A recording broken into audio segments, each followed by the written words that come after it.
On today's show, we're breaking down Houston Rockets NBA draft prospect Ausar Thompson, the other half of the Thompson twins. His offense, his defense, strengths, weaknesses, potential impact for this Houston Rockets team, his projected draft range, and much, much more. It's all coming up right here at Locked On Rockets.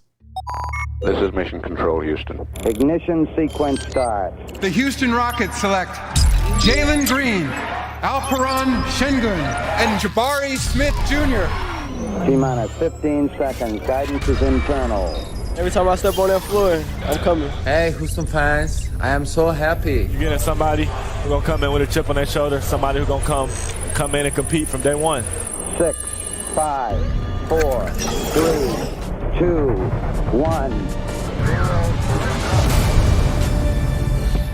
What's up, and welcome to another edition of Locked On Rockets, your daily podcast, home for everything Houston Rockets basketball. As always, I'm your host, Jackson Gatlin, native Houstonian and credentialed media member. I'm also the host of Locked On NBA Mondays. Be sure to follow along on Twitter at JT Gatlin. The show, of course, at Locked On Rockets, free and available wherever you listen to your podcasts, including YouTube, where you can help us out tremendously by commenting anything below. Share your thoughts on Ausar Thompson, the other half of the Thompson twins duo. Let us know how you feel about him, especially let us know your thoughts before the episode and after the episode. As always, appreciate you making Locked On Rockets part of your day every single day, whether it's on the way to work, at the gym, on your lunch break. Thank you for making LOR part of your day. Now, today's episode is brought to you by FanDuel Sportsbook, official sportsbook of Locked On. Make every moment more with FanDuel. Visit FanDuel.com/LockedOn today to get started.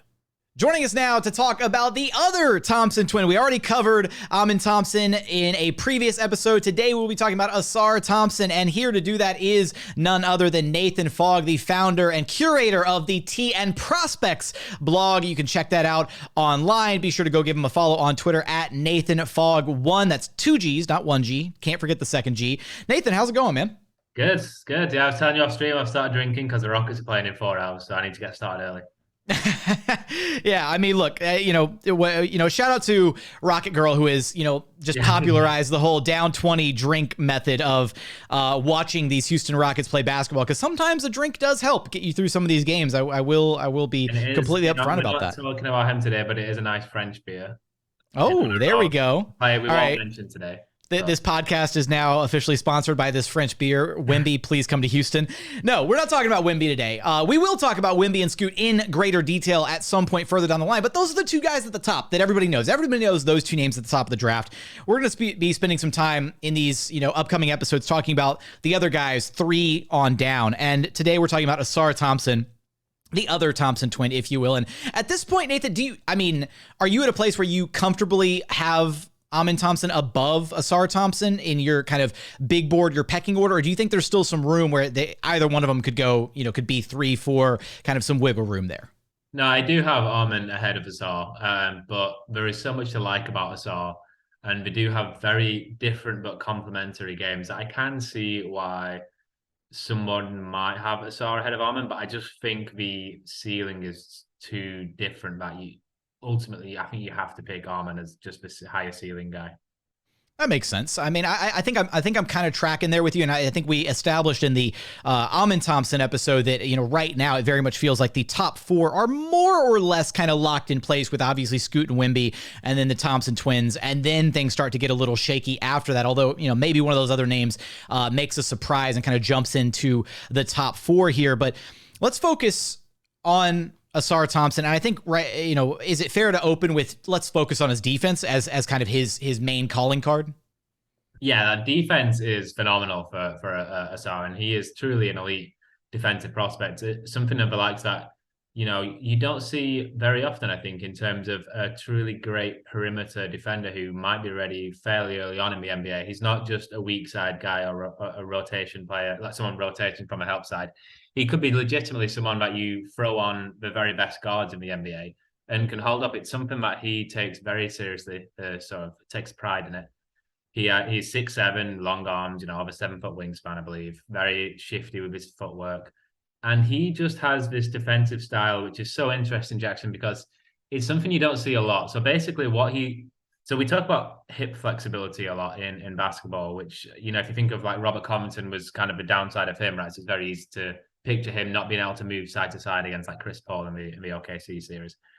Ausar has that, but Ausar also has vertical flexibility, which is he can get down in his stance when he's guarding one-on-one on the perimeter when the ball handler is sort of going into his dribble moves.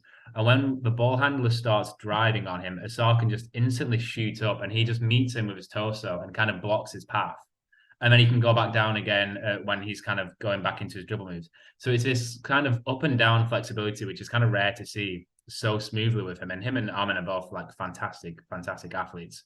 But he uses it to just shepherd players away from middle. He's one of the best prospects I've ever seen in terms of kind of keeping players away from the middle, which is what you want from the perimeter. I don't want to see flashy steals and kind of gambling. I want to see somebody who just kind of stops a player penetrating. And there are so many times where you just can't get a shot off him at all because he just kind of prevents you from getting where you want to go. And that when you're funneling him into Jabari Smith or to Tari Eason or Jae'Sean Tate, when you're just keeping him, just getting him later in the shot clock and making him try other things, that is a really special defensive skill. I don't know why the idea of funneling someone to Jae'Sean Tate sounds so funny in my head. Like, because I was tracking with you on the first year. I was like, yeah, Jabari, sorry. And then you said Tate. And I was like, wait, we're funneling to Tate? That doesn't sound like a great defensive scheme. I forgot we don't have many defensive players who are over like 6'4". But yeah. There you go. Yeah. No, I mean, again, I was tracking with you there for a moment. No, I mean, this when you look at this Houston Rockets team, this is a team that desperately needs, even though they did add Jabari, Tari, those guys, even though they project to be good defenders long-term, we see flashes from them. And I think maybe at this point, even, Tari has been a bit more consistently good on the defensive side, just causing havoc, making things happen defensively, whereas Jabari has his moments and has flashes, but, at times maybe overhelps or does look a little lost on that end at times. Having a guy that would be able to come in and be an immediate impact guy, especially as a point of attack defender, like this Rockets team is so weak when it comes to their point of attack defense at this point. When you look at him defensively, I mean, obviously he's a guy that can guard, 1 through 4, and is going to be a great perimeter defender. Does it like, how would you slot him into this Rockets team positionally? Well, I think because of offensive limitations, which we'll get to, he's going to be the starting 3, which is just his best position anyway.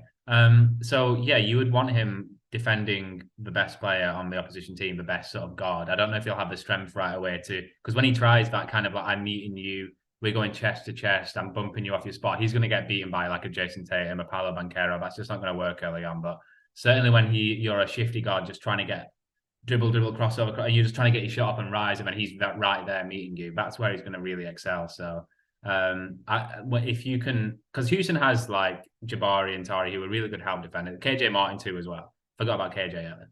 They don't have the guys you mentioned who can just defend the point of attack. So that will instantly just do so much for our defense. And then you'll start to see what happens now when you have Ausar and these guys I mentioned around Sengun. And can we start to see what it might look like with defenders around Sengun and see if it's viable? And then we'll learn more about it. And we'll see if we can have, what that looks like. And it'll give Jalen, and KPJ rest on defense.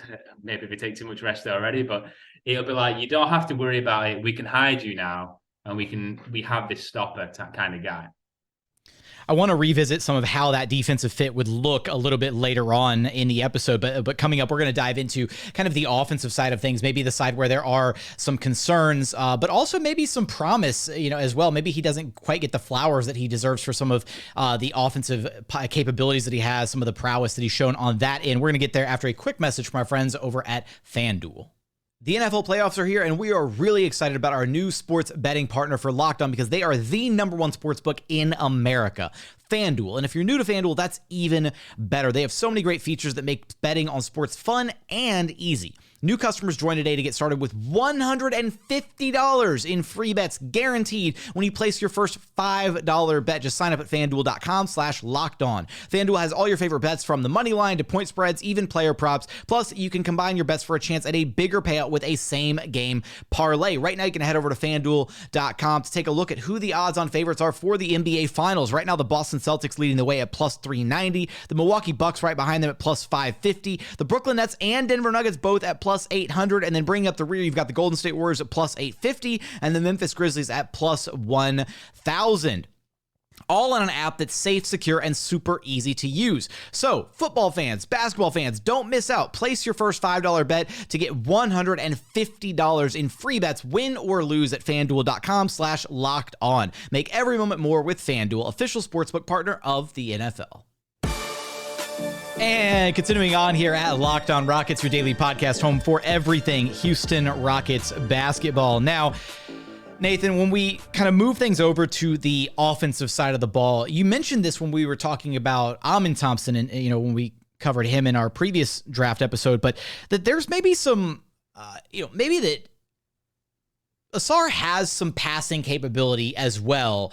And it just kind of because of the role that he's playing, on his current team, that he doesn't get to necessarily showcase that passing prowess quite the same way that Almond does. And that might be, a reason to kind of think that he has a bit of a higher offensive ceiling than he currently is able to at least showcase at this point. Yeah, I think there is some interesting stuff when he plays without Almond, where he kind of gets more of a chance to shine. I think the passing is a really good thing to bring up because we all know about Almond's passing. Ausar is a genuinely very good passer. Like, he is a very good passer. He's a great outlet passer. Would immediately be one of the better outlet passers in the NBA. So a huge weapon in transition. And he will be such a high-end connector, I think, in the NBA.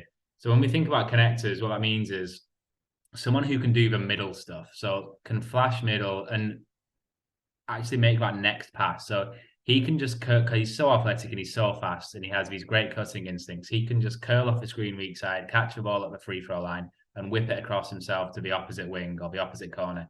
And he makes these split decisions, whether it's a passing, whether it's going straight to the rim, getting the shot up. It's so quick, which is something that Houston doesn't have. Houston doesn't have really any quick decision makers other than KJ Martin. And really he only has like two decisions to make, which is try and dunk it or shoot on the open three. You don't think that you would give credit to at least like, because I feel like they have more quick decision makers maybe than you're giving them credit for, if only because, but I feel like they just do a bad job of putting those guys in positions to be able to make those decisions, right? Like I think Garuba in the short roll has shown an ability to make those passes. Sengun at times can, when he's operating out of the middle of the floor and he gets the ball like on the roll, can make those quick decisions. And then Jae'Sean Tate's the other one, although we've only seen him play like 6 games. Yeah, I think, Garuba is a very good passer. He just, half the time he loses the ball in his hands. And he needs better hands. Sengun is obviously an amazing decision sort of maker, but he's more, I think of him more now, thankfully, is kind of having the ball in the post and in handoffs and take. What I'm talking about is somebody who comes off an action where 2 other players are involved. So it's a Jalen Sengun action, and then a third player gets involved. Someone who can diagnose a sort of a passing lane. Someone who, I guess it's the combination of the decision-making and the passing. And okay. It was just, the offense that we have is so slow. I've been preaching this for 2 years. People think that Houston has a fast pace. Pace includes defensive pace. It includes the amount of times we get scored on very quickly. Offensively, we do not have a fast pace at all. And it takes us so long to get into sets. It takes us so long to get into secondary stuff. Ausar is a very quick, and this is great with his ball handling as well. So like, I don't think Ausar is really very good kind of top of the key, kind of trying to create for himself. He gets walled off a lot of the free throw line. If the big man is coming up, at the level of the screen or on a switch, he doesn't really have that north-south game yet, whether it's a conference thing or just his lack of ability, but he gets rid of it quickly. Like, he will diagnose a situation, and if he doesn't see an advantage for himself, he gets it quickly. He doesn't hold the ball for 5 seconds, hesitating on whether to shoot, which a lot of our players do, whether it's Tate, Alperen, or Jae'Sean Tate, or trying to figure out whether he can isolate, which is what Jalen and KPJ does. He just goes immediately. If he doesn't think he has an advantage, he goes. And that's something that like other players in this draft class that we'll talk about soon, like Cam Whitmore. Cam Whitmore holds the ball a lot, which I think is like quite disastrous in Houston's offense with some of the problems we have right now. And maybe I'm looking too kind of short term of what is the problem right now and not projecting 7 or 8 years in the future. But either way, it's such a scalable skill that it doesn't matter. Like it's a good thing to have whatever your team is, like a quick high level connector where he can just make the second, third read and just slot in. And that might not be a superstar, but that is somebody who will be very, very good. And especially when you see kind of the potential that Jalen and Sengun have as a combination right now. Those connectors are kind of right. They're the guys who can kind of grease the offense a little bit so things don't get nearly as sticky. And that's one of the reasons that we've been championing KJ Martin's, the reason that he should start. And we see it now in the absence of Kevin Porter Jr., how having another guy out there who kind of just understands his role, doesn't try to do too much, makes those quick decisions offensively, is in the right spot, does kind of just stays in his lane, but is effective at what he does. Maybe that is, the drawing the comparisons, at least to KJ, just for Rockets fans who don't necessarily watch too many other teams to be able to understand the impact that he could potentially have offensively. The shot is better too. The shot is better than his brother, right? The shot is a lot better. Yeah, it looks better. It looks mechanical. It looks like it might be a tricky one to get off all the pressure and kind of like in tight spaces, but he's probably never going to get kind of pressurized anyway. I told you to queue up an Eric Gordon sounding, because he was shooting 35% from free, but unfortunately that's gone down to 32% over his last game. Oh my. I had it on. Oh my. I'm so disappointed because he just shot 0 for 5. The thing about Ausar that I like is he's never had 2 bad shooting performances in a row. So if I look at his game log here, he shot 0 for 2 and then came out and shot 2 for 4 the next game, 0 for 4, 2 for 5 the next game, 2 for 5 the game after that, 0 for 3, then 2 for 3 the next game. And it just goes on like that. So he never kind of has 2 or 3. It's always just one kind of outlier, not an outlier, but one, and then he corrects himself. So he kind of has the confidence to keep going. He's not kind of going to stop shooting it. And that's huge progression for him as well, because he was down there with Almond last year where it was the mid-20s, low 20s. He's really worked on it. These guys put in a ton of work. We both know this is the thing that we need to get in the next level. And it's something that whilst the overtime league has its issues in terms of competitiveness, it's something that has really benefited them, I think, because they get to do 2 a days any day they want, basically, and they're working with as many skill trainers as you can imagine. So whilst they're going to miss the game reps coming into the NBA, and there's going to be a lot of NBA kind of reads that they miss, they're going to have the skills way more down than I think somebody like Jalen did, who, even though he played in G League, which is playing against grown men, I think you can see that he still struggles to figure out how to get to the rim and what to do when he's at the rim and kind of like how to run a pick and roll. I think the Thompson twins will have those skills down because of the overtime elite. It'll just take them a while. It's going to be a bumpy landing, I think, once they get to the NBA. You mentioned his ability when we were talking about his passing, right? His ability to kind of make those kick ahead passes, make those outlet passes, and kind of igniting those transition opportunities. How is he just as a ball handler in transition? Maybe when the kick ahead pass isn't there, what does he look like being able to get out on the break and either finish for himself or create something once he gets to the other end of the floor for other guys? Well, I mean, he's a solid ball handler. He struggles. I think he's got a nice low dribble and he's got all kind of like the moves that you'd expect. I think he struggles when he brings his body up and kind of brings the ball up to kind of explode. And that's when he kind of loses the handle, especially on the left hand. But that's just the thing that he needs to tighten up. But as a ball handler, like he's solid. Like he has everything you'd kind of see. And that he has the first step. He doesn't have the first step that is truly, truly elite, but he's very good. And he has a good second step. He takes long strides, so he can get to where he wants to go. I would like to see more aggression from him because the overtime is a fairly spaced out league. This is not like college where you think, if you put him in a spaced out NBA offense, it's going to be totally different. It's pretty similar to the NBA in a sense. So I would like to see him the second half of the season here, just to see more transitions. Fine with both of these guys. It's the half court sets that is really the issue. You could put him in NBA's Houston's transition offense down, and it'd be fantastic. Him and KJ and Jalen. With his passing, his finishing of the rim, his dunks highlights, you can see all of this stuff. What we need to see is the half court creation, and that's I don't think he'll get there. So that's why I have him lower than Almond. I have him lower than like a Brandon Miller, but I see him as a super high end role player with secondary creation stuff, more than like a Jabari Smith, who's a super high end role player, but I never thought had that. Ausar can definitely like attack closeouts and attack secondary stuff. In terms of using his handle, which will get him to where he needs to go, I think, against weaker defenders and against warped defenses.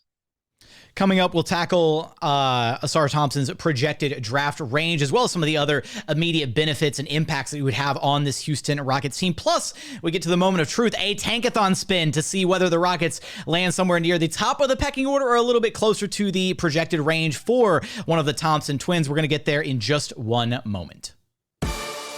And final segment here at Locked On Rockets, your daily podcast home for everything Houston Rockets basketball. Now, let's revisit really quickly here. We talked a little bit about like some of the potential fit for Ausar Thompson with this current Rockets team. And you kind of mentioned slotting him in, at the 3. I wonder, in your mind, Nathan, does that maybe become a bit problematic, at least for like next season, right? If you do play him at the 3, then I think at some point he is going to be forced to guard some of those bigger wings, right? He might be capable of guarding, the smaller, shiftier guards right out of the gate and be a good point of attack guy when it comes to those guys. But then if you put him at the 3 spot, somebody in the lineup has to check the bigger guys. Somebody has to check the 3s and 4s. And obviously you're projecting Jalen in this scenario, you're projecting Ausar, and then at least for now, we have to assume Kevin Porter Jr. moving forward, probably. And so then that's 3 kind of wiry guys who don't necessarily have a lot of the mass to deal with some of those bigger players. And I feel like at that point, just structurally, your defense is going to suffer from whichever one of those has to check the bigger guys. Yeah. Well, structurally, Houston will never have a good defense with Kevin Porter Jr. and Jalen Green on the court. And they'll certainly never have a good defense with those 2 guys in Alperen and Sengun. That's just a fact Houston has to face at this point. Oh, my. It's too good. It's so good.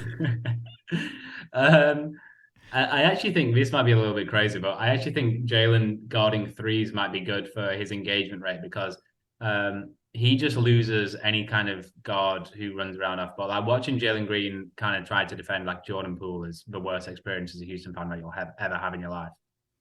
D'Angelo Russell's not even like a super mobile guard, and like he was losing D'Lo on it. Like it was rough at points. I mean, obviously we don't want to take it away for it. He had a huge game against the T-Wolves. It was fantastic. I thought that was actually his best defensive game for a long time as well, in terms of going around screens. But and there were still pockets where he was getting burned is the issue. Like he had some good moments, but then he had moments where it's like, dude, like what's going on? Yeah. Like in the G League, there was they called it baby the play where other teams would try to baby him. They would put a big guy on him in the post and try to back him down because they would pick on him, and that got him really engaged. And like whenever we heard about Jalen from the draft intel, it was like he cares about that stuff. It pisses him off. So like him guarding 3s, they're going to go at him directly, and like they'll win that battle. But he could actually at least engage him and kind of give him a bit of a kick up the arse because he'll have to defend him on ball. Anyway, I mean it's not a recipe for success necessarily, but. Houston will have to contend with this. Jalen's not going to guard, the Dame Lillard, Steph Curry, Ja Morant's. So he's going to have to guard off ball. You're also seeing, I think, some of his success of guarding Sengun off ball. Like they put him on, they took him off Gobert in the Minnesota game. They hit him on Russ in the weak side corner against the Lakers, which had some success. So that's something that I think we will see a lot of in the future. So we're going to see some kind of like weird mismatched defenses. All I know is that Ausar is a very good defender on ball and a very good help defender too, because he's so long, he's got good instincts. He's a very good like steals guy too. So that just helps me. Like if I can just get a good defender who cares a lot.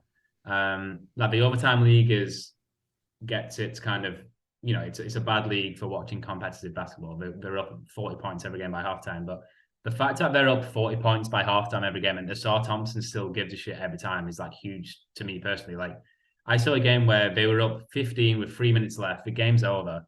They score a basket, and then something was wrong with the center for the team. He was like either pouting or he was just tired and he wasn't getting back.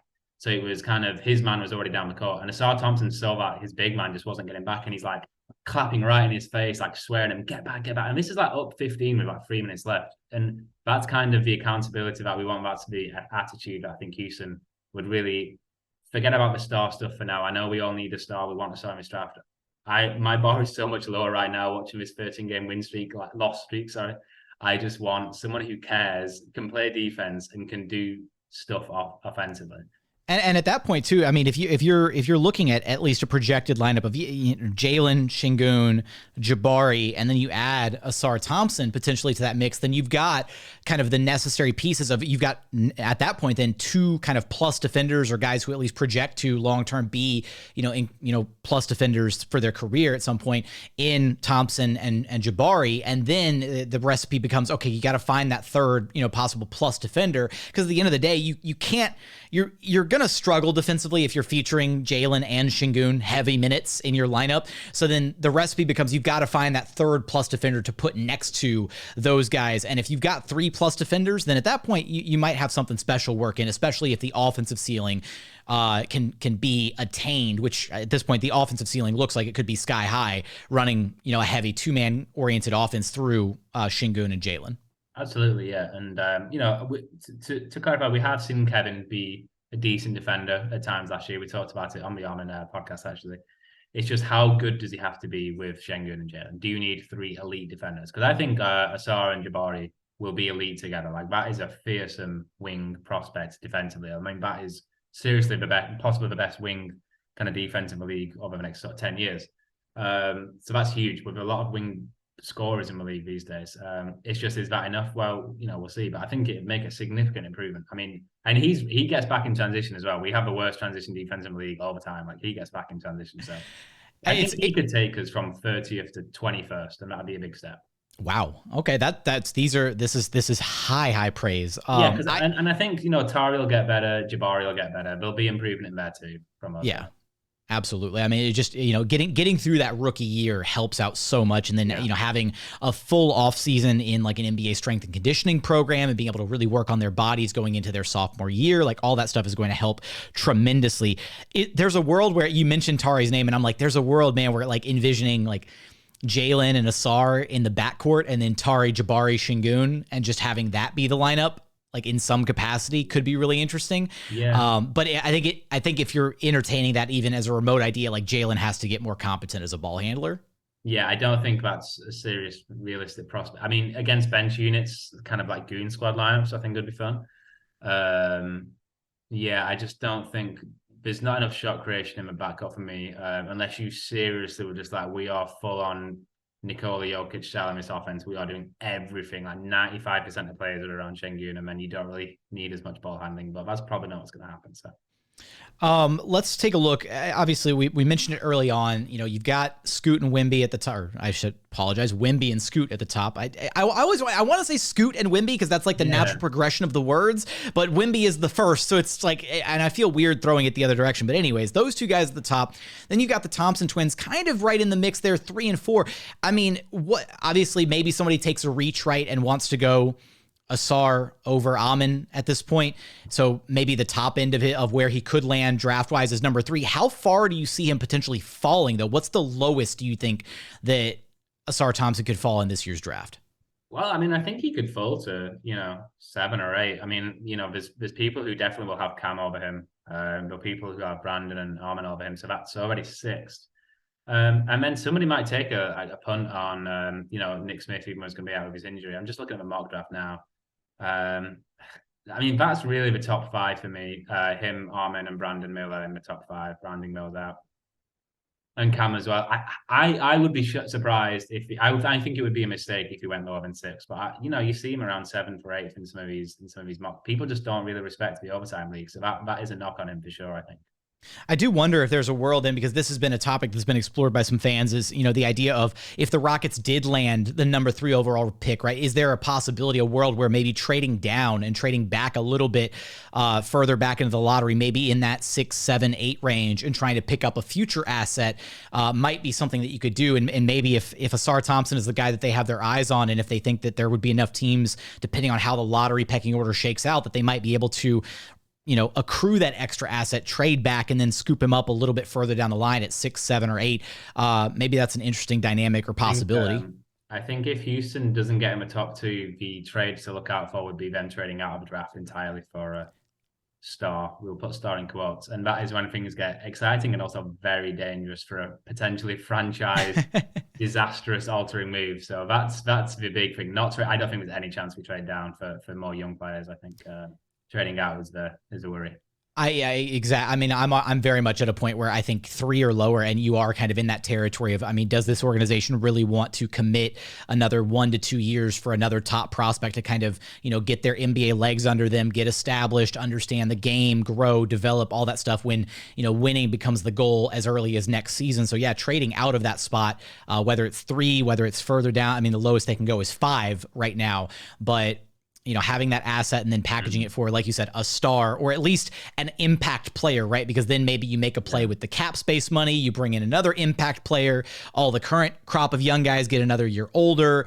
Suddenly at that point, maybe you're making that swing to jump to catapult yourself back into relevancy. Yeah, because I believe we could get 2 max spots if you take away the slot that we currently have reserved for a top 1 to 4 pick. I think that could get us up to 65, 67 million. So if James Harden says, I want to join, but I want you to sign this guy as well, then what does the front office do? I think it would be a monumental mistake. I think like rebuilds, there's no such thing as we can only have a 2-year rebuild. Jalen Green and Jabari Smith don't magically turn 28 this summer. I know there's pressure because of the OKC picks, but like if we win 29 games next year and Ausar Thompson or Almond Thompson or whoever looks amazing as a rookie, Jalen Green takes a leap, Jabari Smith takes a leap, but we are just young and make mistakes, that's great. That's not something that anyone should be fired over, but that is not how the Rockets think, I believe. I think there's a lot of pressure to win 40 games, 50 games next year, which is a serious problem when you have that's your mandate as a GM. But anyway, we could probably do another podcast on that.